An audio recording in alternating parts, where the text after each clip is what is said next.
कोलकाता में एक जनसभा को संबोधित करते हुए प्रधानमंत्री मोदी ने कहा कि बंगाल की निर्मम सरकार में सबसे ज्यादा प्रताड़ित यहाँ के दलित, आदिवासी और हमारे गरीब भाई बहन हैं। कुछ दिन पहले राष्ट्रपति आदिवासी समाज की बेटी द्रौपदी मुर्मू बंगाल आई थी। उन्हें संथाल आदिवासी परंपरा के पावन उत्सव में शामिल होना था, लेकिन अहंकार में डूबी इस निर्मम सरकार ने न केवल उस कार्यक्रम का बहिष्कार किया, बल्कि उस कार्यक्रम को बदइंतजामी के हवाले कर दिया। टीएमसी वालों को याद रखना होगा कि उन्होंने करोड़ों आदिवासियों, महिलाओं का अपमान किया है। उन्होंने देश के सर्वोच्च पद को ठेस पहुंचाई है। उन्होंने भारत के संविधान बाबा साहेब अंबेडकर का अपमान किया है। टीएमसी की निर्मम सरकार को इसका जवाब बंगाल के लोगों से मिलने वाला है। सरकार में आज सबसे ज्यादा प्रताड़ित यहां का दलित, आदिवासी और हमारे गरीब भाई बहन है। आदिवासी समाज के साथ कैसा अन्याय होता है ये किसी से छिपा नहीं है, लेकिन अब तो टीएमसी सरकार इन्होंने सभी सीमाएं लांघ दी है।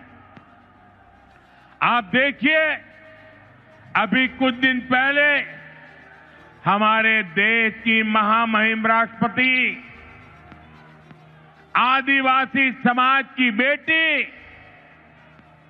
आदरणीय द्रौपदी मुर्मू जी बंगाल आई थी।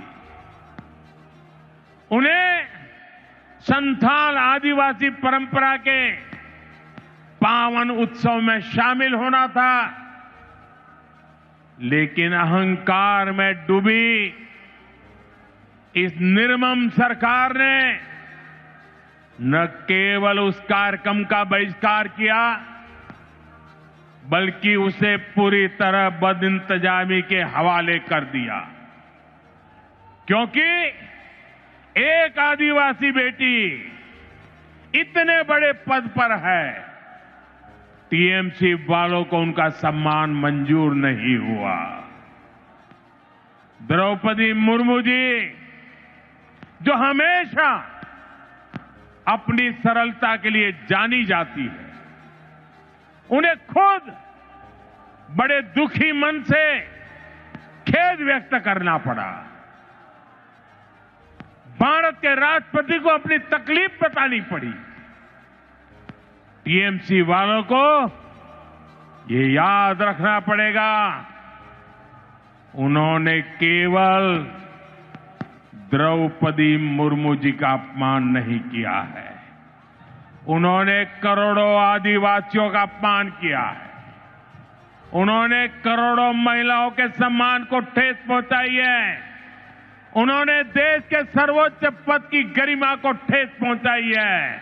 इन्होंने भारत के संविधान का अपमान किया है। इन्होंने बाबा साहब अंबेडकर का अपमान किया है।